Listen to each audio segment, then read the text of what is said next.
അങ്ങനെ നമ്മുടെ ടാസ്ക് കഴിഞ്ഞിട്ട് അടുത്ത അടിക്കുള്ള ഒരു തുടക്കം കുറിച്ചിരിക്കുകയാണ്. നമ്മുടെ പട്ടാ ഗേൾസ് അവിടെ നിന്ന് ഫുഡ് കഴിക്കുകയാണ്. അപ്പം നെവിൻ വന്നിട്ട് സാബുമാൻ്റെ അടുത്ത് ചോദിക്കുകയാണ്, സാബുമാനെ നീ എവിടുന്നാ ഫുഡ് കഴിക്കുന്നത്, ഞങ്ങളുടെ അടുത്തു നിന്നാണോ അതോ പട്ടാ ഗേൾസിൻ്റെ അടുത്തു നിന്നാണോ? അപ്പോൾ സാബുമാൻ പറയുന്നുണ്ട് ഞാൻ കുറച്ച് പോഷകമൊക്കെ നോക്കും. സാബുമാൻ ഭയങ്കര കോമഡി കേട്ടോ. സാബുമാൻ ഇങ്ങനെ ഇന്നടത്തൊന്നും ഒരു ഗ്രൂപ്പൊന്നും ഇല്ല. ഇവർ പറയുന്നത് കേൾക്കുമ്പോൾ അവരുടെ ശരി, മറ്റവർ പറയുമ്പോൾ അവരുടെ ശരി, അങ്ങനെയാണ് സാബുമാൻ. എന്തായാലും സാബുമാൻ ഇവിടെ അങ്ങനെ ഗ്രൂപ്പൊന്നും കളിക്കാൻ ഉദ്ദേശിക്കുന്നില്ല. എവിടെ പോഷകാഹാരം ഉണ്ടോ അവിടെ നിന്ന് ഞാൻ കഴിക്കും. അവർ ഇന്ന് ടൊമാറ്റോ റൈസാണ്, അതിനകത്ത് ടൊമാറ്റോയുടെ പോഷകം ഉള്ളതുകൊണ്ട് ആ ടൊമാറ്റോ റൈസ് കഴിക്കാനാണ് സാബുമാൻ്റെ തീരുമാനം എന്നിങ്ങനെ സാബുമാൻ പറയുന്നുണ്ട്. അപ്പോൾ ഉടനെ അക്ബർ പറയുകയാണെങ്കിൽ അങ്ങനെ ഫുഡ് സെപ്പറേറ്റ് ഒന്നും വെക്കാൻ നമുക്ക് സമ്മതിക്കേണ്ട, നമ്മൾ തന്നെ ഫുഡ് കുക്ക് ചെയ്യും, അവർ അത് കഴിക്കട്ടെ എന്നുള്ള രീതിയിൽ. അപ്പോൾ അത് അവരുടെ അടുത്ത് അവതരിപ്പിക്കുന്നുണ്ട്. അക്ബറും കൂട്ടരും നെവിനും കൂടെ പറയുകയാണ് ഞങ്ങളാണ് ഇനി ഫുഡ് ഉണ്ടാക്കുന്നത്, നിങ്ങൾ ഇനി കയറരുത് എന്നുള്ള രീതിയിൽ. അപ്പോൾ അവർ പറയണത് അതിൻ്റെ ആവശ്യമില്ല, ഞങ്ങൾ തന്നെ ഞങ്ങളുടെ ഫുഡ് കുക്ക് ചെയ്തോളാം എന്ന് പറയുന്നുണ്ട്. പിന്നെ ഒരു കാര്യം, കറക്റ്റ് സമയത്ത് ഫുഡ് തരുവാണെങ്കിൽ മാത്രം സമ്മതിക്കാം. അതായത് ഞങ്ങൾക്ക് കറക്റ്റ് സമയത്ത് ഫുഡ് തന്നില്ലെങ്കിൽ ഞങ്ങൾ കയറി ഉണ്ടാക്കും.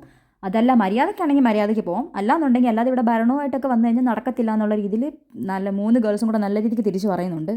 അപ്പോൾ അവർ പറയുന്നുണ്ട് ഞങ്ങൾ കറക്റ്റ് സമയത്ത് ഒരു സമയം ഉണ്ടല്ലോ, ആ ഒരു സമയത്ത് തന്നെ ഞങ്ങൾ നിനക്ക് ഫുഡ് തരാം എന്നുള്ള രീതിയിൽ പറയുന്നുണ്ട്. അപ്പോൾ അങ്ങനെയാണെങ്കിൽ ഓക്കെ എന്ന് അവർ സമ്മതിച്ചു.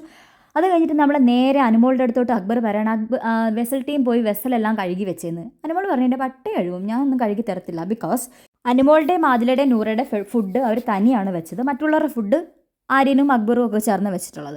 അപ്പം അവർ കഴിച്ച ഫുഡ് ആ പാത്രം ഇവർക്ക് കഴുകി കൊടുക്കേണ്ട ആവശ്യമില്ല. അനുമോൾക്ക് അതിപ്പോൾ വെസൽ ടീമാണെന്ന് പറഞ്ഞാലും അതിനകത്ത് ഇപ്പം മിക്സ് ചെയ്യേണ്ട ആവശ്യമില്ല. കാരണം അവരും അവരുടെ ഫുഡ് ഇങ്ങോട്ടും മറ്റവരുടെ ഫുഡ് അങ്ങോട്ടും കൊടുത്തിട്ടില്ല, സെപ്പറേറ്റ് വെച്ചിരിക്കുന്നത്. അപ്പോൾ ആ ഒരു നിലയിൽ പോകുന്ന സ്ഥിതിക്ക് അനുമോളൊക്കെ കഴിച്ച പാത്രങ്ങൾ മാത്രം അനുമോൾക്ക് കഴുകിയാൽ മതി. വെസൽ ടീമോ അല്ലെങ്കിൽ കിച്ചൺ ടീമോ കഴുകിയ പാത്രം അവരുടെ ഉത്തരവാദിത്തത്തെ പരിധിയിൽപ്പെടുന്ന കാര്യമാണ്. അപ്പോൾ അത് ഇപ്പോൾ കഴുകേണ്ട ആവശ്യമില്ല. ഇപ്പോൾ ഒരുമിച്ചാണ് ഫുഡെങ്കിൽ മാത്രം അനുമോൾ കഴിക്കാൻ മതിയെന്ന്. മാത്രമല്ല വെസൽ ടീമിൽ ഒരു മെമ്പർ ഇപ്പോൾ ഹോസ്പിറ്റലൈസ്ഡും ആണ്. അപ്പോൾ അനുമോൾ തീർത്ത് പറഞ്ഞിരിക്കുകയാണ് ഞാൻ എന്തായാലും നിങ്ങളുടെ പാത്രം കഴുകാൻ പോകുന്നില്ല, ഞാൻ ഫുഡ് കഴിച്ചത് ഞങ്ങൾ ഫുഡ് ഉണ്ടാക്കിയ പാത്രങ്ങൾ ഞാൻ കഴുകും, അതല്ലാതെ നീയൊക്കെ ഉണ്ടാക്കിയ പാത്രങ്ങൾ ഞാൻ തൊടത്തില്ല എന്ന് തന്നെ അനുമോൾ ഉറപ്പായിട്ടും പറയണം. അപ്പോഴത്തേനും പിന്നെ അക്ബറും ആര്യനും കൂടെ തുടങ്ങി എന്തുവാടാ ഇവൾ പറയുന്നത്, ഇവളെന്താടാ ഇങ്ങനെ, അവൾ വെസൽ ടീമല്ലേ, അവൾ കഴുകേണ്ട ഉത്തരവാദിത്തം അവൾക്കില്ലേടാന്നൊക്കെ ചോദിക്കുന്നുണ്ട്. ശരിക്കും അങ്ങനെ ഒരു ഉത്തരവാദിത്തം ഇവിടെ ഇല്ല, ഇപ്പോൾ ഒരു സെപ്പറേറ്റ് ആണ് ഫുഡ് വെച്ചിരിക്കുന്നത്. അപ്പോൾ അക്ബർ പറയുന്നുണ്ട് നമുക്കിനി ഇപ്പോൾ എന്ത് ചെയ്യാൻ പറ്റും, നമുക്ക് മാക്സിമം പറയാനുള്ളേ പറ്റത്തുള്ളൂ, അല്ലാതെ ആരുടെയും കൈ പിടിച്ചൊന്നും നമുക്ക് ചെയ്യിപ്പിക്കാൻ പറ്റത്തില്ലല്ലോ എന്നുള്ള രീതിയിൽ അക്ബർ പറയുമ്പോൾ നമ്മുടെ സാവുമാൻ നല്ലൊരു കോർ ഡയലോഗ് അടിച്ചിട്ടുണ്ട്. അവർ നിങ്ങളെ ഒരു കോർണറിലാക്കിയല്ലേ ഇപ്പോൾ എന്ന് സാവുമാൻ ചോദിക്കുന്നുണ്ട്. അപ്പോൾ അക്ബർ എന്തുവാ, അല്ല അവർ നിങ്ങളെ അടിച്ചൊരു കോർണറിലാക്കിയല്ലേ എന്ന്. അത് കേട്ടപ്പോൾ അക്ബറിൻ്റെ നെഞ്ച് തകർന്നു പോയി. അക്ബർ എന്ത് പറയണമെന്ന് അക്ബറിന് അറിയത്തില്ല. അക്ബർ പറയാം എന്താ നമുക്കിപ്പോൾ ഒന്നും ചെയ്യാൻ പറ്റത്തില്ലല്ലോ, അടിക്കാൻ പറ്റത്തില്ലല്ലോ, പറയാനല്ല പറ്റത്തുള്ളൂ, വീടിൻ്റെ വെളിയിലായിരുന്നെങ്കിൽ നമുക്ക് എന്ത് വേണമെങ്കിൽ ചെയ്യാറുണ്ടല്ലോ, പക്ഷേ ഇവിടെ ഇപ്പോൾ എന്ത് ചെയ്യാനോ എന്നുള്ള രീതിയിലൊക്കെ അക്ബർ ചോദിക്കുന്നുണ്ട്. ഇവർ അഹങ്കാരം കൊണ്ട് തന്നെ കിട്ടിയ ശിക്ഷയല്ലേ അവർക്കത് ആവശ്യമായിരുന്നു. എന്നിട്ട് നമ്മുടെ സാവുമാൻ എഴുന്നേറ്റിട്ട് പറയുകയാണ് ഈ വീട് ഒരു സിസ്റ്റം ഇല്ലാത്ത രീതിയിൽ ഇപ്പോൾ ഒരു വല്ലാത്തൊരു രീതിയിലാണ് ഇപ്പം പൊക്കോണ്ടിരിക്കുന്നത്, എന്താണ് പറയേണ്ടത് എന്നറിയത്തില്ല. എന്നിട്ട് സാവുമാൻ അവരുടെ അടുത്ത് ചെന്നിട്ട് നേരെ ആദിലയുടെയും നൂറയുടെയും ഒക്കെ അടുത്ത് ചെന്നിട്ട് ചോദിക്കുന്നുണ്ട് നിങ്ങൾ ഫുഡ് കഴിച്ചു? അപ്പോൾ ആദില നൂറയൊക്കെ പറയുന്നുണ്ട് ഞങ്ങൾ കഴിച്ചു, ഞങ്ങൾ ഉച്ചയ്ക്ക് ഉണ്ടാക്കിയ ഫുഡ് തന്നെ ഞങ്ങൾ ഇപ്പോഴും കഴിച്ചു. അപ്പോൾ ആദില സാവുമാൻ്റെ അടുത്ത് ചോദിക്കുന്നുണ്ട് എന്ത് പറ്റി സാവുമാനെ, നിന്നെ അവർ പട്ടിണിക്ക് ഇട്ടോ?